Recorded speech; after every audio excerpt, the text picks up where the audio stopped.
ओम नमः शिवाय। हर हर महादेव। ओम त्र्यंबकं यजामहे सुगंधिं पुष्टिवर्धनम् उर्वारुकमिव बन्धनान् मृत्योर्मोक्षयमामृतात्। हर हर महादेव। दोस्तों, आप सभी को नाग पंचमी की बहुत बहुत शुभकामनाएं। आज मैं आपके लिए लेकर आई हूँ सावन मास के नाग पंचमी की व्रत कथा, उसका महत्व और पूजा विधि। अगर आपको इसका पूरा फल प्राप्त करना है तो इस वीडियो के अंत तक बने रहें और पूरी कथा सुने। धार्मिक मान्यताओं के अनुसार नाग पंचमी के दिन नाग देवता की पूजा करने से बहुत से लाभ प्राप्त होते हैं। इस दिन पूजा पाठ करने से जहाँ कुंडली से काल सर्प दोष खत्म होता है तो वहीं नाग देवता की कृपा भी बनी रहती है। धार्मिक ग्रंथों और ज्योतिष शास्त्र के अनुसार हरिद्वार में नाग पंचमी के दिन नाग देवता की पूजा करने से विशेष लाभ होता है। कहा जाता है कि नाग देवता भगवान भोलेनाथ का एक आभूषण है। वहीं हरिद्वार भगवान भोलेनाथ की नगरी है। भगवान भोलेनाथ के यहाँ बहुत से प्राचीन सिद्ध पीठ और उनका ससुराल भी है। तो आइए वीडियो की शुरुआत करते हैं। पूरा सावन का महीना भगवान भोलेनाथ हरिद्वार में अपने ससुराल में ही वास करते हैं। इसलिए हरिद्वार में नाग पंचमी के दिन पूजा करने से कुंडली से सभी प्रकार के दोष समाप्त हो जाते हैं। नाग पंचमी के दिन अपने घरों में दरवाजा पर नाग देवता का चित्र बनाकर गोबर से बनाकर या फिर बाजार से नाग देवता की फोटो जरूर लगानी चाहिए। नाग पंचमी के दिन नाग देवता को दूध पिलाने से कुंडली में काल सर्प दोष कम हो जाते हैं। अगर नाग पंचमी के दिन पूरे विधि विधान से नाग देवता के मंदिर या भगवान भोलेनाथ के प्राचीन सिद्ध पीठ स्थलों पर पूजा पाठ किया जाए तो कुंडली में लोग हर प्रकार का काल सर्प दोष खत्म होता है। इस विशेष दिन पर नाग को दूध पिलाया जाता है। इसके अलावा नाग देवता को दूध और दहन का लावा चढ़ाने का भी विशेष महत्व है। धार्मिक मान्यताओं के अनुसार नाग देवता को दूध और दहन का लावा चढ़ाने से जीवन में सुख समृद्धि आती है। इस दिन नाग देवता की पूजा करने पर जीवन में कई तरह के ग्रह दोष दूर हो जाते हैं। वहीं जिन जातक की कुंडली में काल सर्प दोष है उन्हें नाग पंचमी के दिन नाग देवता की उपासना करने से विशेष फल मिलता है और दोषों का अशुभ प्रभाव भी कम हो जाता है और जीवन में सुख समृद्धि आती है। एक बार देवताओं और राक्षसों ने मिलकर समुद्र मंथन किया और उस मंथन से एक दिव्य श्वेत अश्व प्रकट हुआ। इसे देखकर नाग माता कद्रु ने अपनी सौतन विंता से कहा कि यह घोड़ा सफेद रंग का है और इसके बाल काले हैं। लेकिन विंता कद्रु को नहीं पसंद करती थी। उसने कहा यह घोड़ा न तो श्वेत है और नहीं लाल और नहीं काला। दोनों में शर्त लग गई। तब कद्रु ने चाल चलते हुए अपने सभी नाग पुत्रों से कहा कि वे अपना आकार छोटे करके घोड़े से लिपट जाए ताकि यह काला नजर आने लगे। कद्रु के कुछ पुत्रों ने बात मान ली लेकिन कुछ ने मानने से इनकार कर दिया। तब कद्रु ने अपने इन पुत्रों को पांडवों के वंश में उत्पन्न होने वाले राजा जनमेजय के यज्ञ में भस्म हो जाने का शाप दे डाला। शर्त हारने के कारण विंता कद्रु की दासी बन गई। शापित नाग तब ब्रह्मा जी की शरण में पहुँचे। तब उन्होंने कहा कि चिंता मत करो, मैं तुम्हें इस शाप से मुक्त होने का रास्ता बताऊंगा। ब्रह्मा जी ने उन्हें बताया कि जब नाग वंश में महात्मा जरत्कारु के पुत्र आस्तिक होंगे वह आप सभी की रक्षा करेंगे।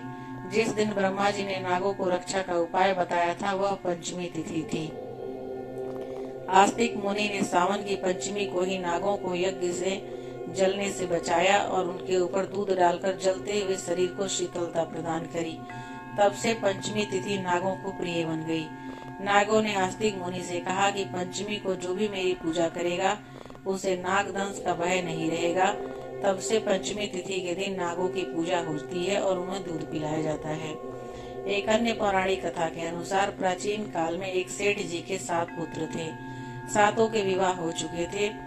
सबसे छोटे पुत्र की पत्नी श्रेष्ठ चरित्र की विदुषी और सुशील थी, परंतु उसका भाई नहीं था।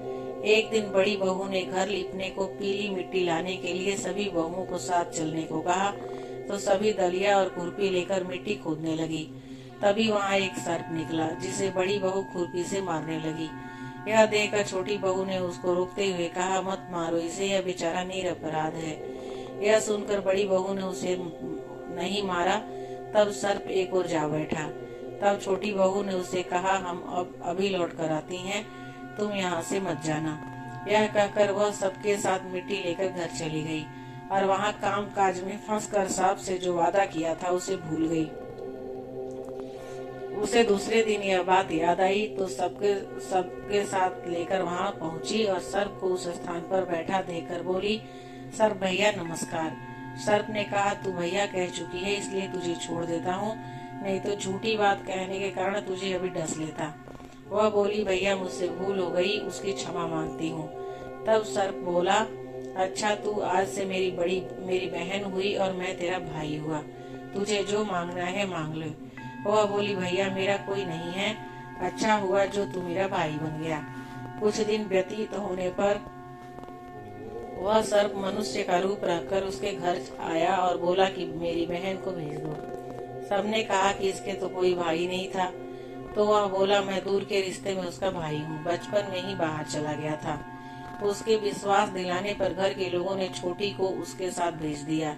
उसने मार्ग में बताया कि मैं वही सर्प हूँ, इसलिए तू डरना नहीं और जहाँ चलने से कठिनाई हो वहाँ मेरी पूंछ पकड़ लेना। उसने कहे अनुसार ही किया और इस प्रकार वह उसके घर पहुँच गई। एक दिन सर्प की माता ने उससे कहा, मैं एक काम से बाहर जा रही हूँ, तुम अपने भाई को ठंडा दूध पिला देना। उसे यह बात ध्यान नहीं रही और उसने गर्म दूध पिला दिया, जिससे उसका मुंह जल गया। यह देखकर सर्प की माता बहुत क्रोधित हुई, परंतु सर्प के समझाने पर शांत हो गई। तब सर्प ने कहा कि बहन को अब उसके घर भेज देना चाहिए। तब सर्प और उसके पिता ने बहुत सा सोना, चांदी, जवाहरात, वस्त्र, भूषण आदि देकर उसके घर पहुंचा दिया। इतना ढेर सारा धन देकर बड़ी बहू ने ईर्ष्या में कहा, भाई तो बड़ा धनवान है, तुझे तो उससे और भी धन लाना चाहिए। सर्प से यह वचन सुना तो सब वस्तुएं सोने की लाकर दे दी।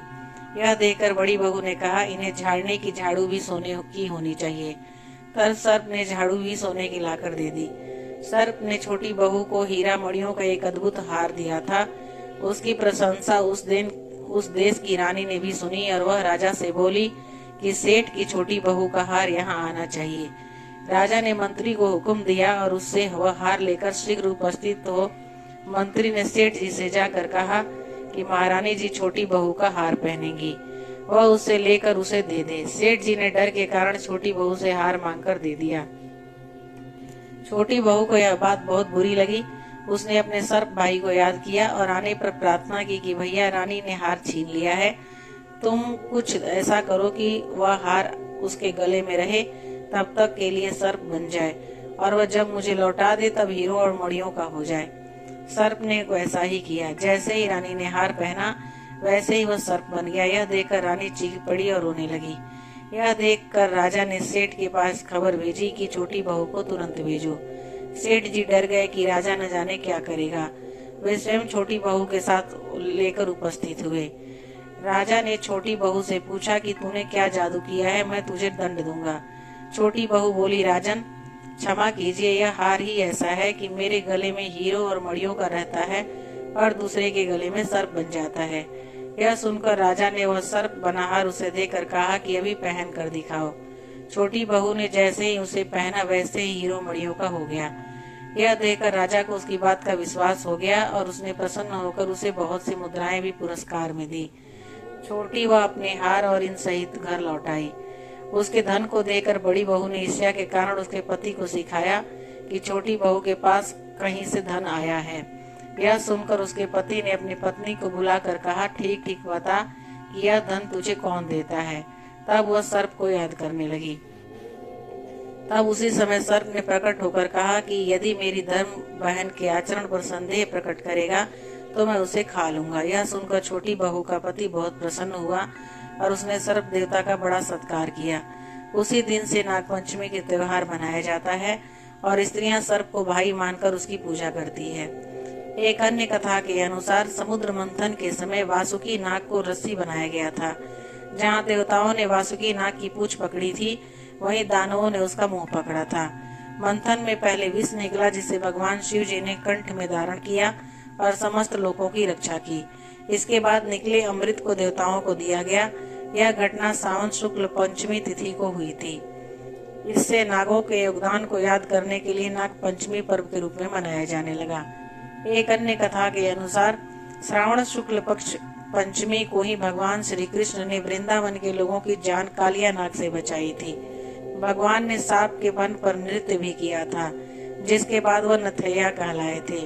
तब से ही नागों की पूजा की परंपरा चली आ रही है। एक और कथा के अनुसार एक राजा के 7 बेटे थे। सभी के विवाह हो चुके थे, लेकिन छोटी बहू बेटे को कोई संतान नहीं था। इससे छोटी बहू को उनकी जेठानियां ताने मारती थी। इससे वह अक्सर रोने लगती।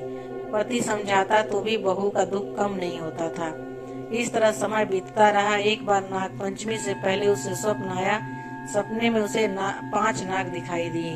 उनमें से एक ने उससे कहा कि अरे पुत्री, कल नाग पंचमी है, कल अगर तू हमारा पूजन करेगी तो तुझे पुत्र रत्न की प्राप्ति हो सकती है। यह सुनकर वह जाग गई और पति को सारी बात बताई। इस पर पति ने कहा कि इससे कौन सी बड़ी बात है, 5 नाग दिखाई दिए हैं तो 5 की आकृति बनाकर पूजन कर लेना।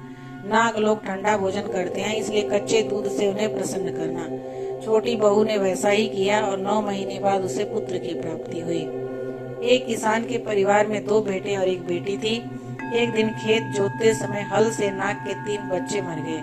पहले तो नागिन खूब रोई, बाद में बदला लेने का संकल्प लिया और रात में किसान उसकी पत्नी और दोनों बेटों को डस लिया।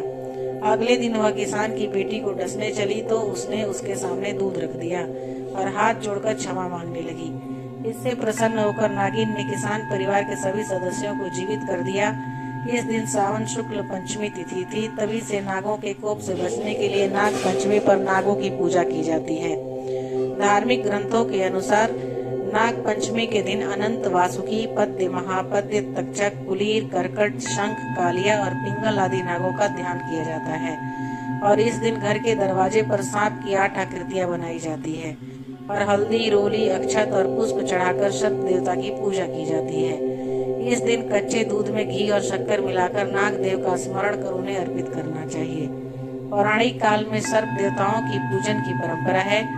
ऐसी मान्यता है कि नाग की पूजा करने से सांपों के कारण होने वाला किसी भी प्रकार का भय खत्म हो जाता है। पंचमी तिथि के दिन सुबह स्नान कर व्रत और पूजा का संकल्प लेना चाहिए। पूजा स्थल पर नाग देवता का चित्र गोबर या गीली मिट्टी से बनाना चाहिए। मिट्टी के नाग बनाकर उनकी चौकी स्थापित करना चाहिए। कुछ लोग मुख्य द्वार पर नाग का चित्र बनाते हैं और उस पर दूध का भोग लगाते हैं। कहा जाता है कि ऐसा करने से घर के मुख्य द्वार से सुख समृद्धि आती है। इस दिन हल्दी, रोली, चावल, कच्चा दूध और फूल चढ़ाकर नाग देवता की पूजा करनी चाहिए। नाग देवता से घर में सुख, शांति और सुरक्षा की प्रार्थना करनी चाहिए। नाग पंचमी के दिन नाग पंचमी की कथा का श्रवण करना शुभ माना जाता है। तो दोस्तों, उम्मीद है कि हमारा यह वीडियो और आर्टिकल आपको अच्छा लगा होगा। अगर मेरा ये वीडियो आपको अच्छा लगा होगा और अगर आप मेरे चैनल पे नए हैं और अभी तक सब्सक्राइब नहीं किया है तो मेरे चैनल को जरूर सब्सक्राइब कीजिए